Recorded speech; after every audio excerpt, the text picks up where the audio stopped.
Grand Rising family, it's Shay Seeking, and I just want to see if you see what I see. So, um, I think I'm kind of enjoying doing these little etymology videos. It gives me the chance to kind of focus on a subject, stay on topic, stay focused, and pull from information that I have and add it in a sense to um, help us see what may be going on here when it comes to the biblical, historical, and even present circumstances. Um, okay, so we're just gonna go ahead and go right into it. Again, I'm on my phone, um, and I just started doing these videos like this. I decided I'll just do one every other day or so before I go to bed. Sitting out here in my sunroom, chilling, just enjoying the breeze. And we're just about to see what this is talking about, right? Okay. So it says a sea, noun. Old English, sea, a sheet of water. Now let's remember that term sheet, okay? Because again, I already know when I'm reading the biblical text that when we're talking about seas and when God collected all the waters and called them seas and all the land and called them earth, the dry land and called it earth, that he was referring to people. Uh, uh, Speaking of complexions, okay, because he already talked about finding darkness or dark vapors or whatever your Bible says, and he wanted to make it light, and so he did. So again, I always tell you that there is a physical aspect, and then there is a mental aspect or spiritual aspect, with all of these things, okay? So I already know when we're talking about seas, we're talking about foreigners, we're talking about maritime law, we're talking about foreign entities. And again, they don't all have to be light skinned, okay? Or pale skin. They can be of a dark hue as well, okay? Different hair textures and everything, okay? So again, we're gonna go ahead and finish reading the term. Okay, so a sheet of water. Um, I was thinking that the first thing that I would see would be a large body of water, but that's not so. So a sheet of water, sea, lake, pool. So again, we're saying sea can be a pool, but then you have to see what pool means because then a pool may be meaning even pooling something together. Again, it may not only mean what we think it means by like a swimming pool, right? So from Proto-Germanic, uh,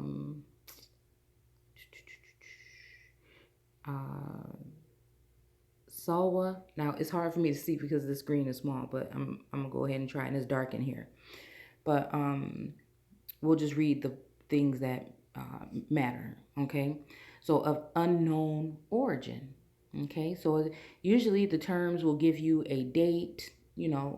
At the beginning of the uh, uh, definition or whatever. But again, let's keep reading. So it says Swedish of unknown origin, outside connections.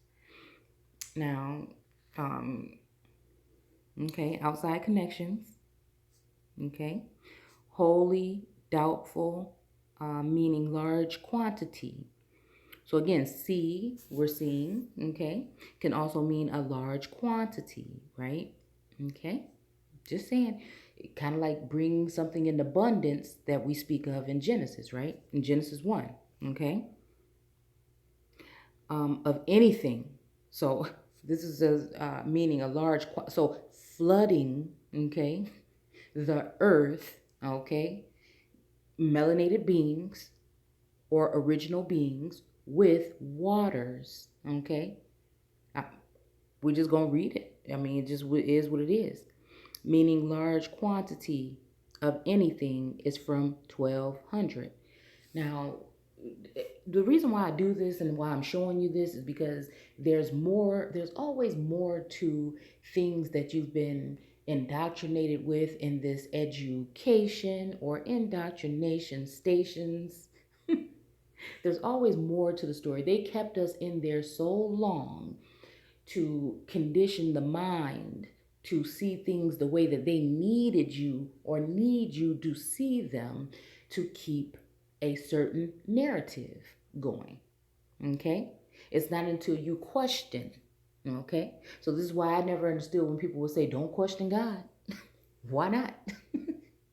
You see what I'm saying? I even question myself. So if I'm speaking to myself when I'm praying and I'm questioning something, am I questioning God? Okay? So again, this is why I never understood that. Okay? That would make someone think that is being miseducated and misinformed. Okay? To just really not question anything in the Bible and just read the Bible for what it is and listen to your pastor and just use the concordance. And you shouldn't be looking in the Nag Hammadi. You shouldn't be looking in the Dead Sea Scrolls. You shouldn't be looking in these things that are even older than the Bible. It makes no sense. Okay? So again, I'm getting off track and I said I didn't want to do that. So again, Germanic languages also use the general Indo-European word represented by English mere. Okay, so let's see, but have no firm distinction between sea and lake, either by size, by inland, okay, or open, or by salt versus fresh. This may reflect the Baltic geography where the languages are thought to have originated. Okay?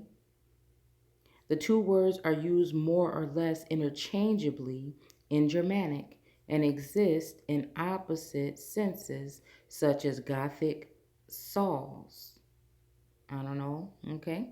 Lake, marshland, sea by Dutch, let's see, Z or sea or mere lake. Compare also Old Norse seer, okay? Sea, but Danish so, I don't know. Usually lake, but sea in phrases. German see, okay, to see, I guess with your eyes, is sea, okay, or lake, okay. So it says Bhutan, okay, uh, writes that the sea words in Germanic likely were originally lake, and the older word for sea is represented by Haf, okay. The single Old English word sea, glosses Latin mare. Okay, again, keep on going with this, but we'll keep on going. Meaning dark area of the moon's surface. Okay, so it's the dark area of the moon's surface.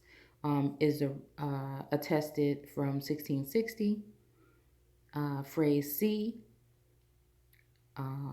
change, okay, transformation, literally a change wrought or brought, I don't know, okay. A change wrought by the sea is attested from 1610. So what was going on in 1610, 1619? We always go back to, these biblical terms always go back to, when we're looking at them this way, go back to that time for some reason. I mean, it's just when the so-called, I've seen 20 and some odd colored, 20 and some odd Negro, but the term again wasn't being used for you back then. So who was it being used for? I'm just wondering. Okay. So first in Shakespeare, The Tempest. Okay, these are all ways that they rub this in your face with certain things that they use. See, okay. So The Tempest, the sea anemone, I don't know, is from 1742. Again, what was going on in 1742? Sea legs. That's reminding me of the Little Mermaid getting her legs. She was from under the sea or in the sea. Mm-hmm. And then she got her legs. She went on the ship, and then she ended up going on the land, and she got her legs. And just wondering. Okay. So, implying ability to walk. Okay, on a ship's deck when she is pitching, okay, or rolling is from 1712. Sea level from 1806. A sea urchin from 1590. At sea in the figurative sense of perplexed is attested to 1768. Again, all of these things are still, we're speaking of prior to a government birthing, okay, through a nation. Okay, this is all prior to this. Okay, they're still here doing work here. Okay, clearing the field, tilling the earth, meaning breaking you to pieces, to smithereens, and smashing you down to the bottom of the caste system in that area where the untouchables reside in their infrastructure. Okay. Um, let's see. Okay. So, as a test of 1768 from literal sense of out of sight of land. So again, I know this could have more meanings, but again, I always do a video and more information comes to me when I'm done. But you know, it wouldn't make sense to keep because it keeps coming.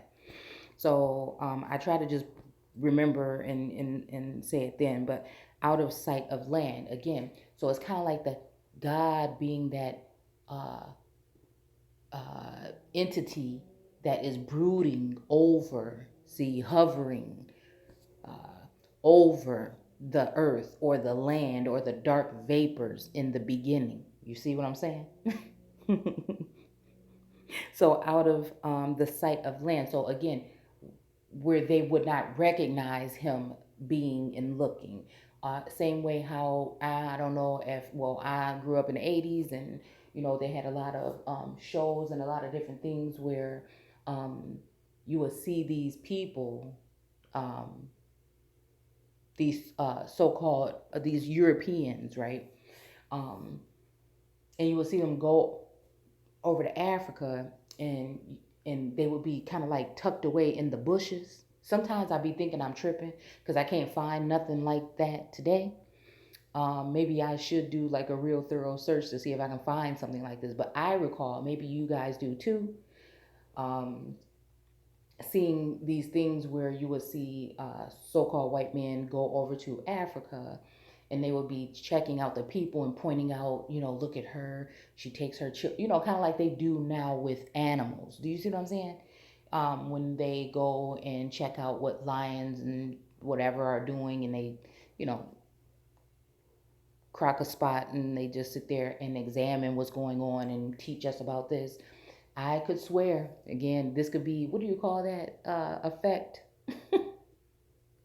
Goodness, people were just talking about it so much a couple years ago, um, with like the Bernstein Bears not being spelled the way it is, but Mandela effect. Okay, sometimes I think it might be a Mandela effect, but again, I would like to hear if anybody else remembers this.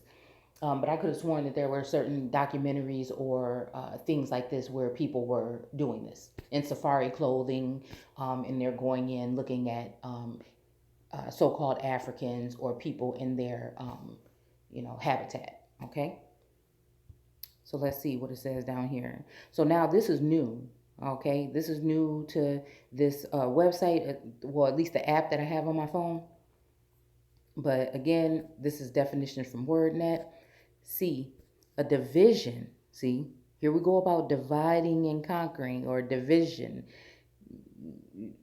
classism, when we're talking about so-called races and all of these things, tribes and groups and things like this. So a division of an ocean, okay, or a large body of salt water.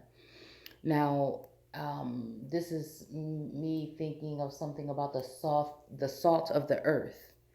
Uh, I don't know why I'm thinking that right now, but again, that's just what it made me think about. Partially enclosed by land, okay. Sea noun, okay.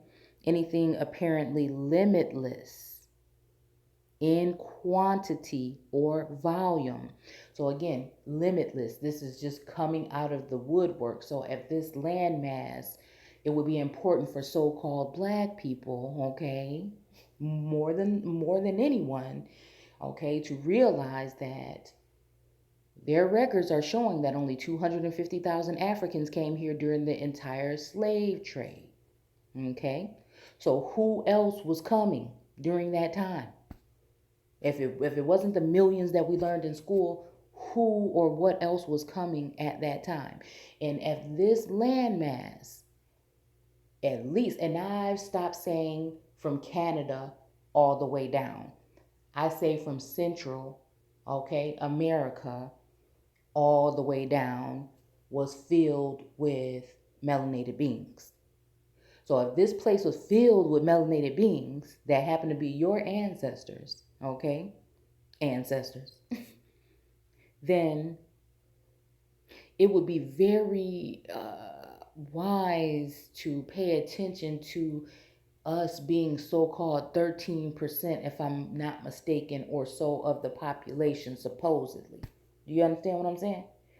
So the point where most of us live in an area where we're going to have to go somewhere where you're going to be encompassed or surrounded by people that don't look like you, that are foreign.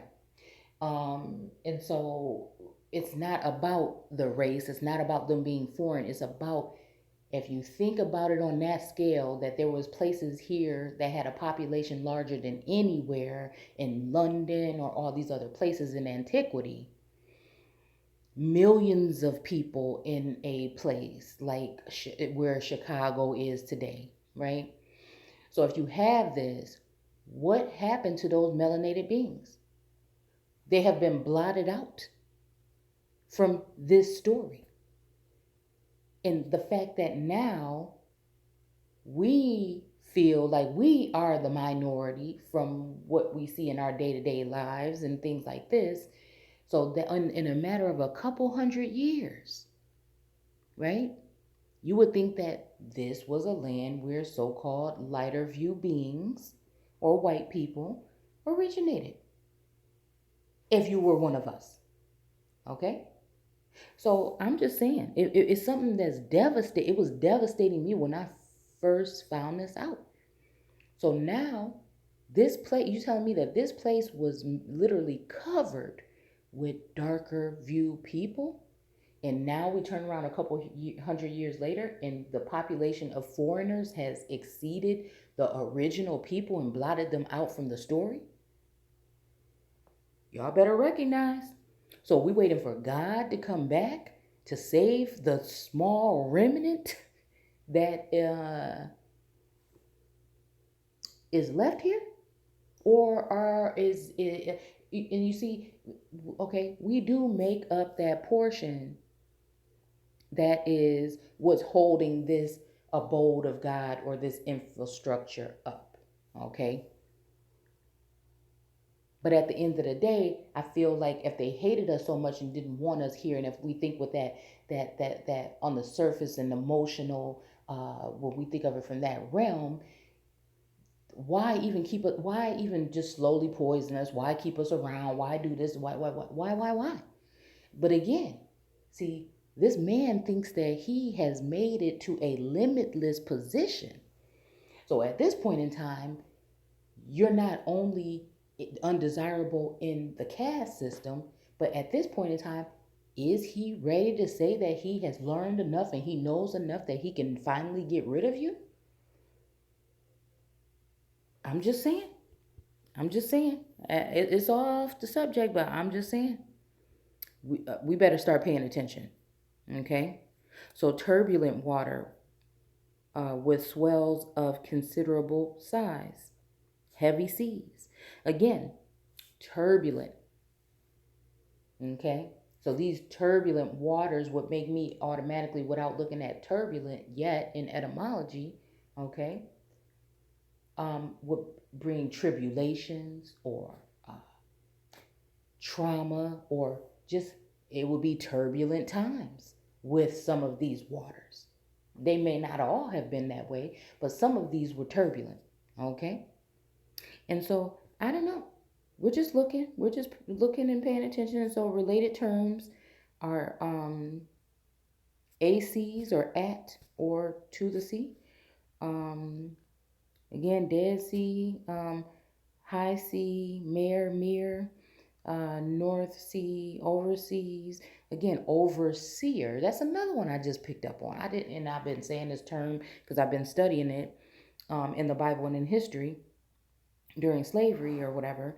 And, since God appointed overseers, I just wanted to know. So again, overseas.